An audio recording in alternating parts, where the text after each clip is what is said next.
Good evening to our parents, carers and community members. Thank you so much for joining us this evening for our Forest Focus webinar on perfectionist tendencies. I'm just going to introduce the speakers in due course. As we always say, we're not going to have any technical difficulties, but please do bear with us if we do encounter any problems. So, about our speakers this evening.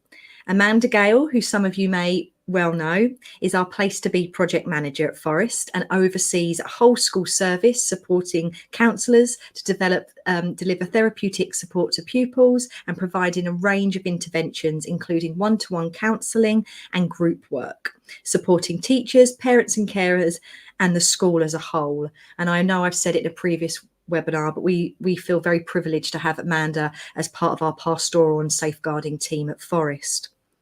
On to our second speaker this evening, someone you also recognise from a previous webinar. So Dr. Julia Clements is an educational psychologist at Place to Be, where one of her key roles is to work with counsellors and school staff to identify and support the needs of children and young people with SEND or those that may have mental health needs. And Julia has done fantastic work actually with the pastoral team over the past year and a half. And again, we really, really value her input.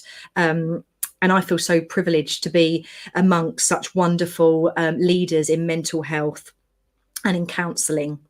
I just wanted to signpost some upcoming webinars. So on Wednesday, the 15th of May, we actually have a really bespoke webinar for our new Year 6 parents and carers on supporting transition, which is an add to our parent carer webinar series. And we're really excited to be able to offer that. Also, just before May half term, on Monday, the 20th of May, we have a webinar led by Mr. Jeff Kane, who's our Deputy Head for Safeguarding and EDI lead, and he'll be looking at safeguarding and child protection at Forest. So again, it'll be a real opportunity for parents and carers to have insight into what we do in our internal processes to safeguard young people at Forest.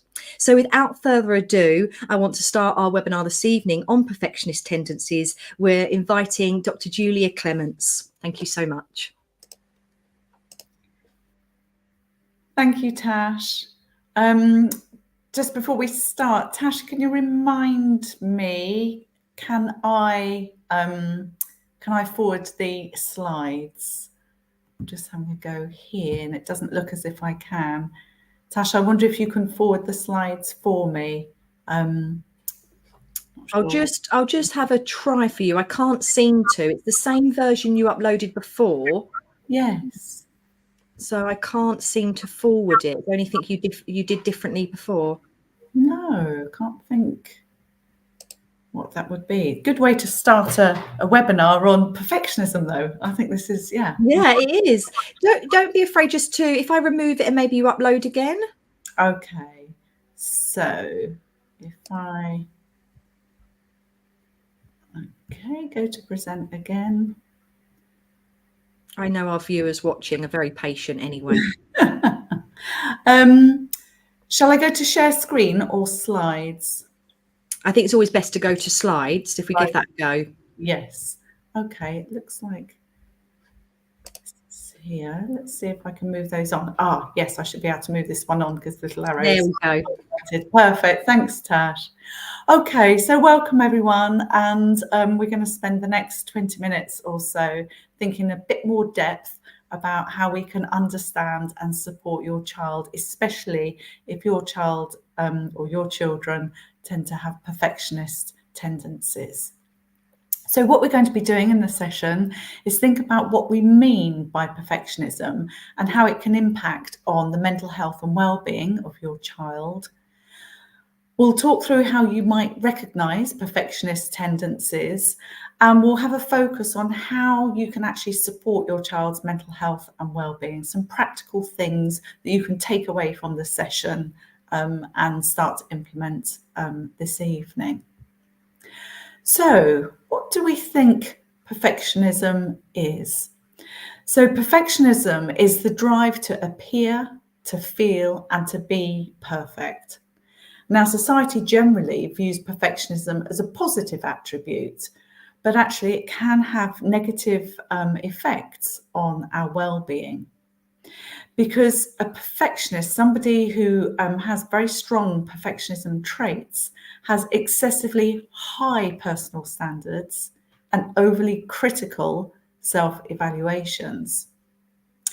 So it's probably true to say that perfectionists insist on perfection and will not accept flaws. And that's often not only in themselves, but in others too. So it can be difficult not only for the perfectionists themselves, but those who live and work with perfectionists.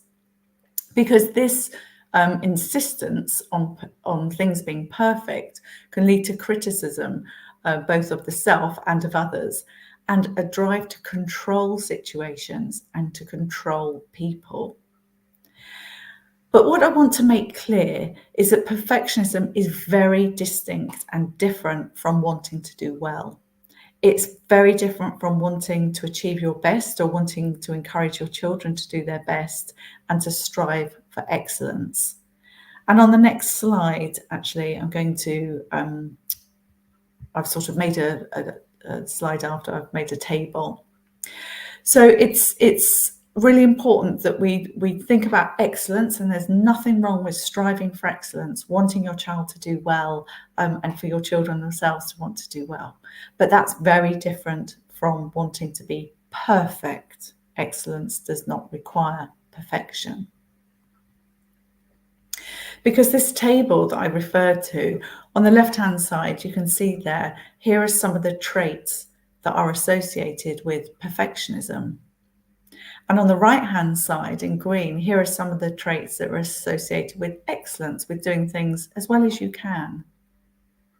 So perfectionism is about pressure.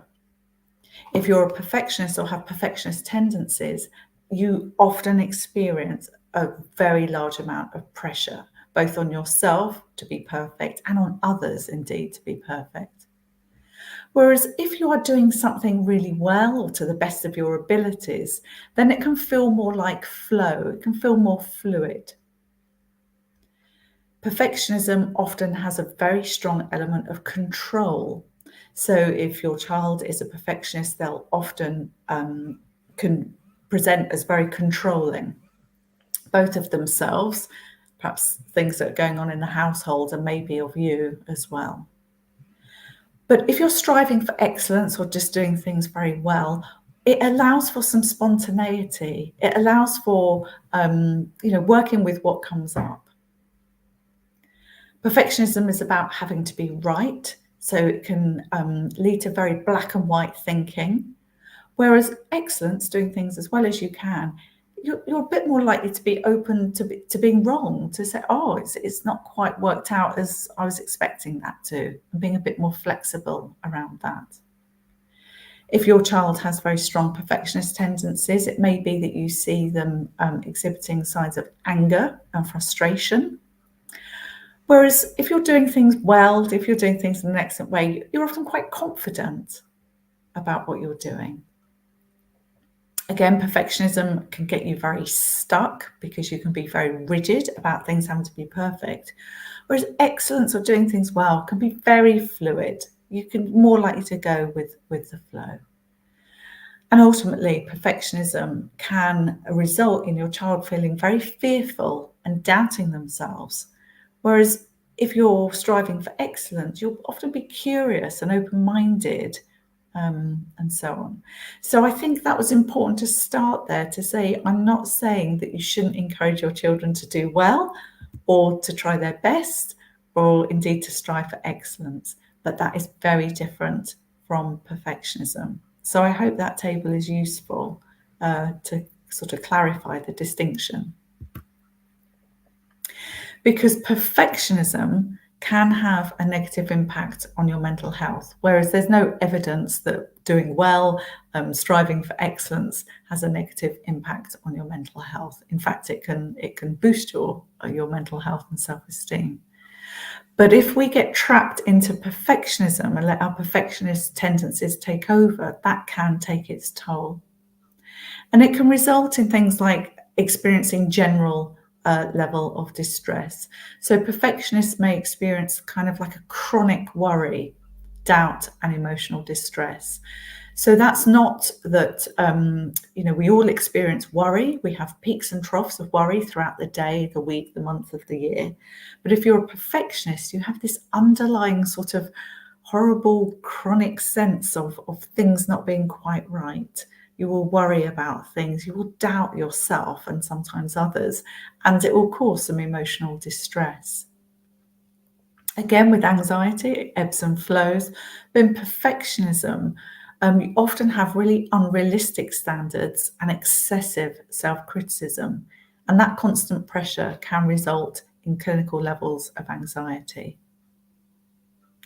Perfectionism can also impact on your child's mood. So your child may experience low mood or even signs of depression if their perfectionist tendencies take over.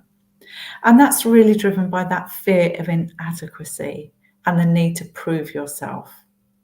So if you're in that constant state of never feeling quite good enough because you've got perfectionist tendencies, and that you've always got to prove yourself to be better and better and better all the time, then actually it can lead to you feeling really quite low. And ultimately, perfectionism can lead to burnout. So the drive for being perfect can affect your overall well-being and your ability to take part in everyday activities. So for your child to have satisfactory relationships, friendships, and to do well at school. But ironically, the fact that perfectionism can have a negative impact on your mental health, that is also often twinned with that unwillingness to seek help. Because for a perfectionist, that could be a sign of oh my goodness, I'm a failure, or I'm inadequate if I have to reach out and seek support from my parents or my teachers or from friends. So there's some of the things to be aware of, that unchecked perfectionism can have a negative impact on our mental health. And there are different factors, there are different things that feed into perfectionism. There are things about the child themselves. There are aspects of what goes on at home that can feed into perfectionism or having perfectionist tendencies. There are things indeed that go on at school that can feed into a child being a perfectionist. And also, of course, the influence of wider society. So media, social media, what's going on in society generally can impact on your child and their perfectionist tendencies. So let's look at some of those. Okay. So it can be useful to think about how perfectionist tendencies show up for your child. Apologies if some of the words have been obscured here, just because I've uploaded it and it's gone a little bit wonky, but that's okay because I'm keeping in check my my perfectionist tendencies. So on the top right hand of that that oval, that should say thoughts.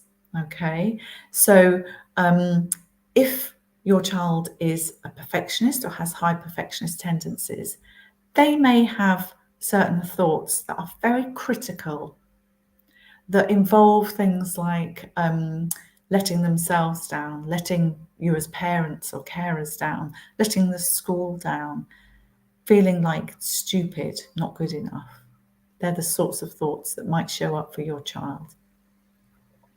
Feelings associated with perfectionism can be worry, anxiety, low mood, inadequate, a range of feelings that can indicate that your child is wrestling with their perfectionist tendencies.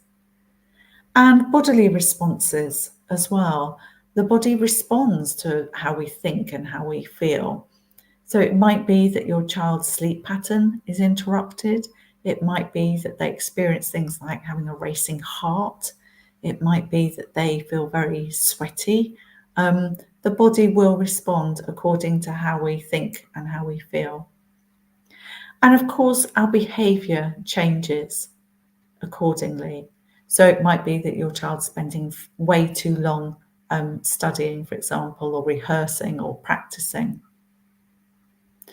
So one thing that you might want to take away from this session is to draw that oval. It's sometimes called, it's from cognitive behavior therapy, and it's called a hot cross bun. So it might be that you draw that sort of oval shape on a piece of paper, and you divide it into 4. And in the top right hand corner, put the word thoughts, and then the word feelings, bodily responses, and behavior.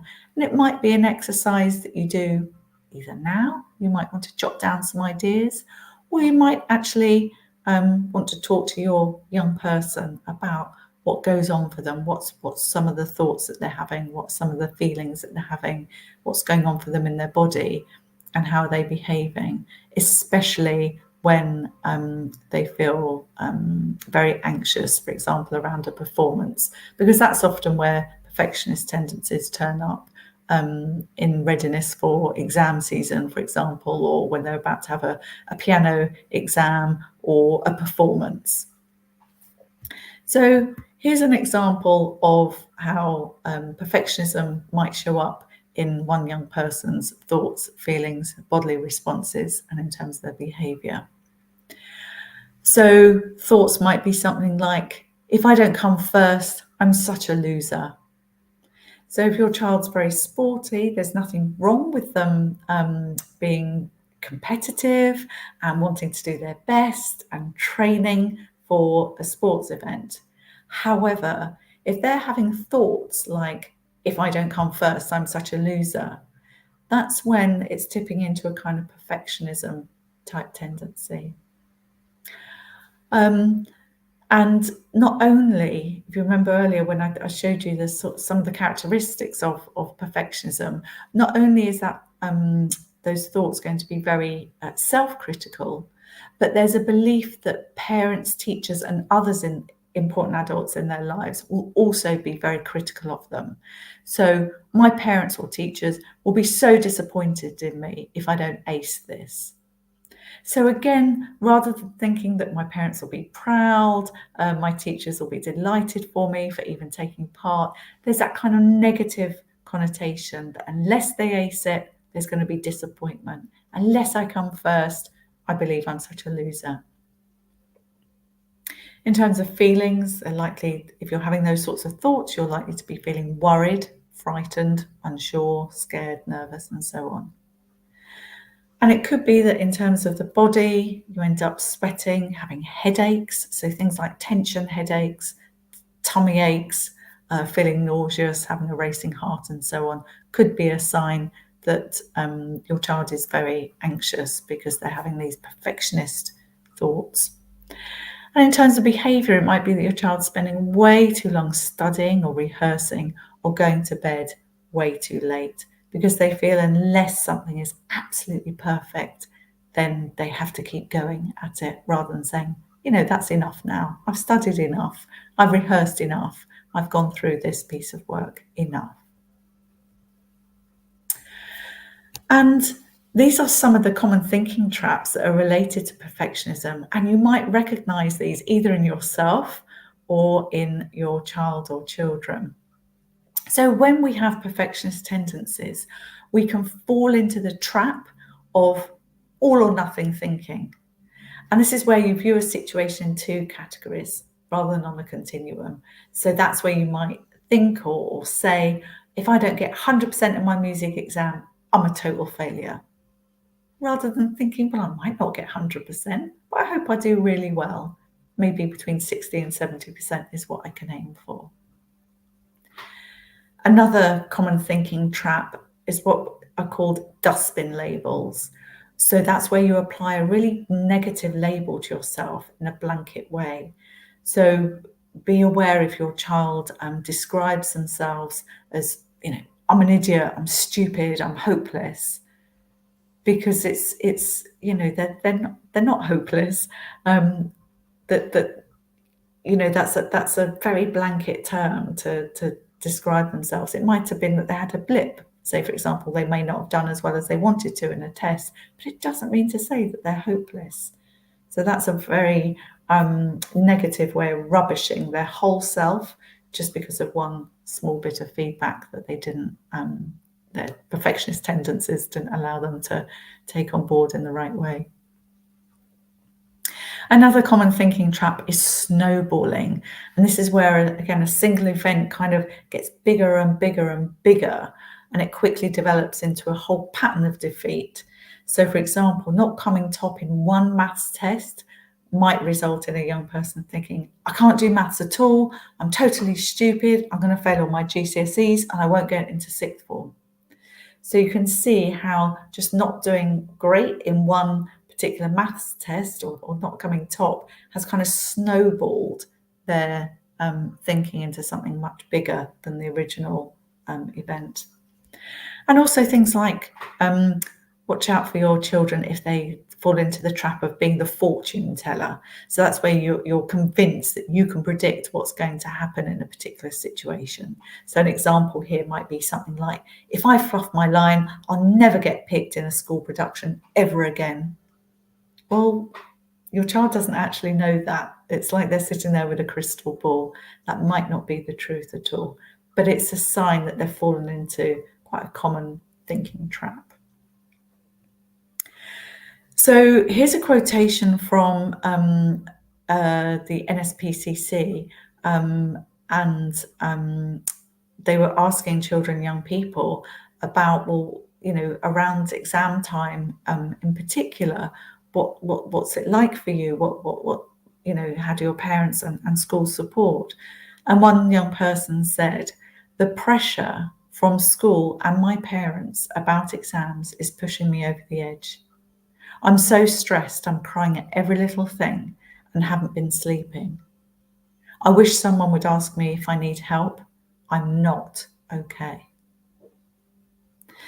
So this is where we think about, yes, the individual. So we can think about that hot cross bun, and you can work with your child, your young person, to help them think about whether they're falling into some common thinking traps. You can ask them about their feelings. You can ask them about what's going on in their body and help them change their behaviour. But actually, children, young people tell us that actually the grown-ups around them also need to help them. And a good way of starting to think about that is to think about our own perfectionist tendencies. So can you think of a time when you yourself have been in touch with your own perfectionist tendencies? And if you want to, of course, you can share that in the chat. But if you're perhaps sat with a partner, you can tell them, or perhaps just jot it down. So, for example, you know, when I was getting ready to do this this presentation to you, I was looking really carefully for typos, and I thought, you know, these are parents and they'll expect a certain standard. And then I thought, actually, this is about perfectionism, Julia. Leave a few typos in. This is all part of it. So I had to really think to myself, this isn't about being perfect. This is about being good enough. So there's something about me role modeling that it didn't need to be perfect. You know, there was a bit of a blip as we started, couldn't share my slides very well. I didn't think that what I did this evening had to be perfect for it to be useful to you, and I hope it is.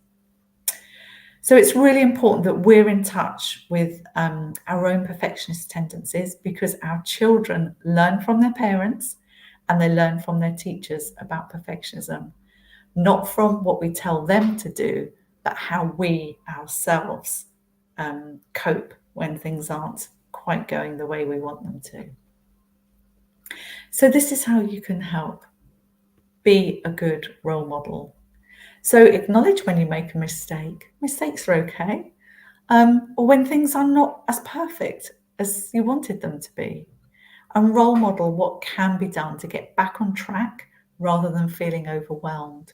So, for example, reaching out for help. You remember earlier in the slide, I said that actually a perfectionist won't always reach out for help. Whereas actually the first thing I did was, oh, Tash, can you help me? And of course she stepped in and helped me get back on track with finding the right slides and so on.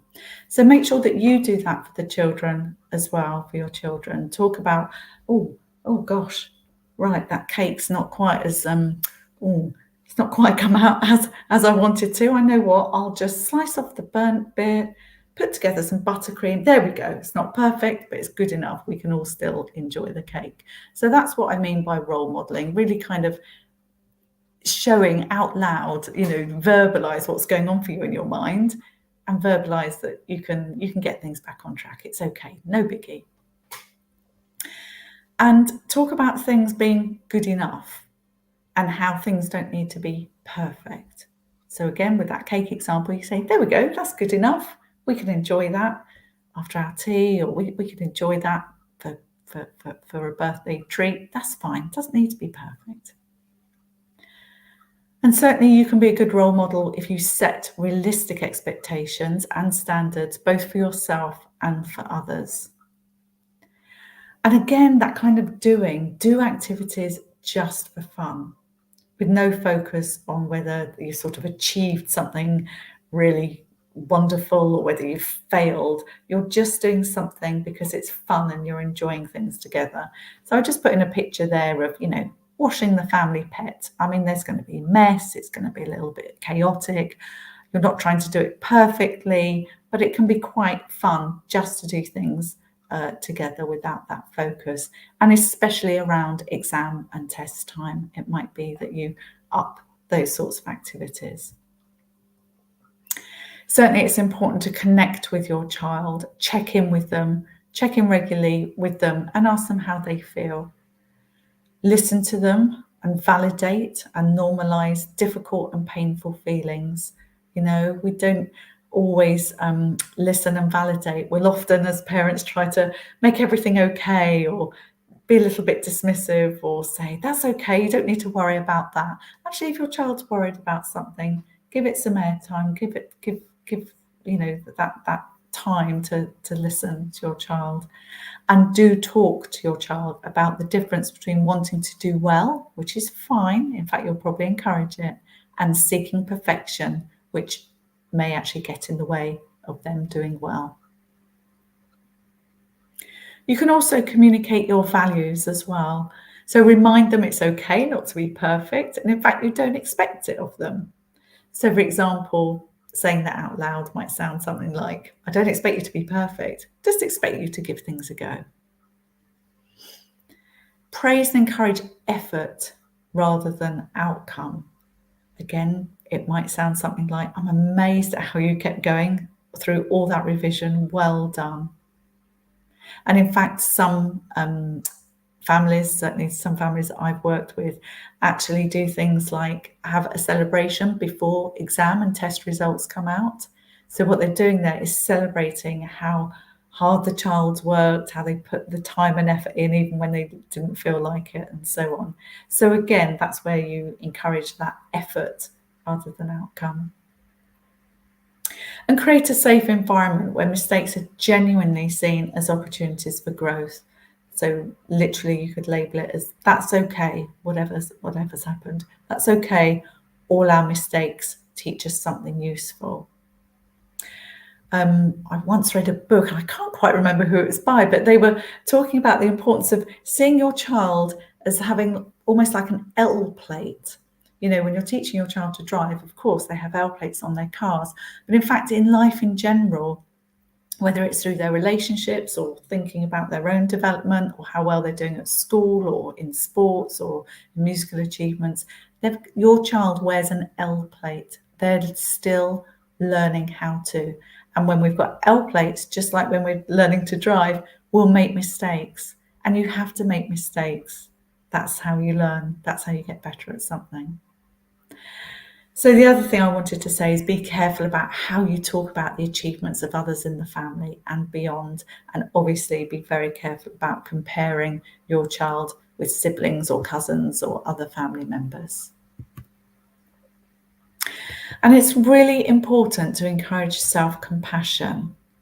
So particularly for perfectionism, the mechanisms related to self-compassion, such as awareness about painful experiences instead of avoiding, connectedness instead of isolating, and kindness instead of harshly judging, may be protective factors.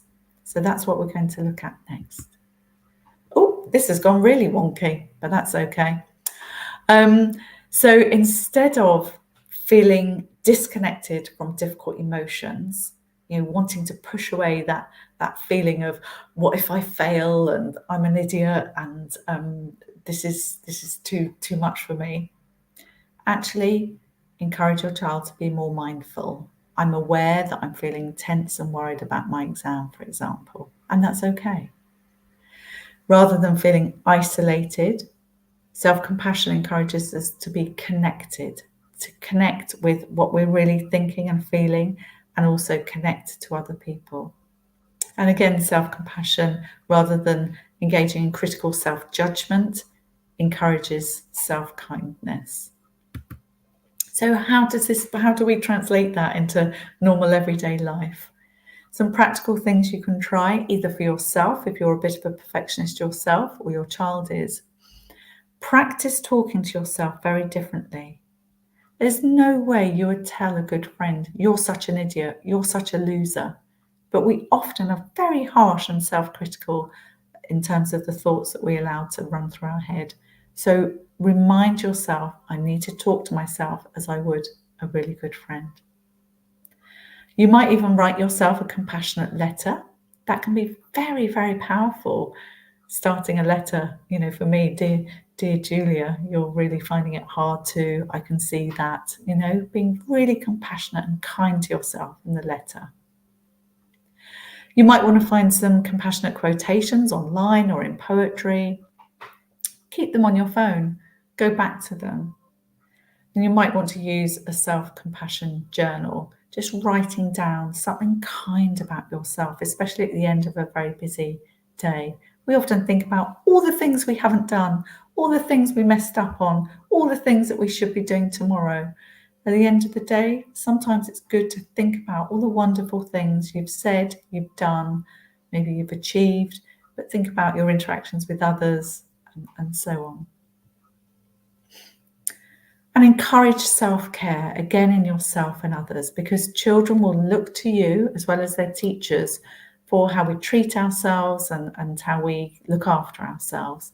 So things like breathing exercises that you can look up online, mindfulness, progressive muscle relaxation, doing sport if that's your thing, or yoga if that's your thing, taking the dog for a walk together. All these things can improve not only yours, but your child's well-being. And if you do things together, that can set them up into really healthy habits for life. Certainly for your young people, do encourage breaks from social media. We know that comparing yourself to others often leads to very negative and critical self-talk. So that's where that phrase compare and despair comes from. Here are some references for any of you who are interested in reading a bit further. And I just wanted to leave you with this quotation, that when you aim for perfection, you discover it's a moving target. Thank you for listening, and I'm going to hand over to Amanda, who's going to tell you a bit more about her work at Forest. Thank you. Hello, everybody. Thank you for joining us tonight. And thank you, Julia, for sharing your expertise there. Some of what I'm about to tell you now will echo what Julia has told us already, but I just wanted to share a little bit about what we've noticed at Place to Be and how we work with perfectionist tendencies. What we have noticed is there does seem to have been an increase in pupils putting themselves under pressure to achieve. And whilst we know that wanting to do well is generally considered a good thing, this can sometimes tip over into children thinking that they have to be perfect. And these children are often self-critical, and striving for perfection may lead to fear of failure, and then procrastination can set in as they don't want to take the risk of trying something that may not turn out exactly as they want it to. They may also limit themselves to activities that come easily to them and not try out new ones where they risk making mistakes. And at the heart of this perfectionism, what we've noticed is very rigid thinking around their beliefs about themselves and lots of negative self-talk. So how does Place to Be work with these sorts of perfectionist tendencies? A little bit like the hot cross bun that Julia talked about, sort of CBT style approach can be really helpful here. And what we try to do is work in a solution-focused way with the pupil to unpick where these beliefs have come from in order to foster a growth mindset where you focus more on the effort made rather than the outcome. And even if the end result isn't perfect, the effort is still worthy of praise. And we do this by working with the pupil to be aware of their beliefs and identify patterns in their thought processes. We can then challenge some of the unhelpful thinking styles by asking them to come up with evidence for and against.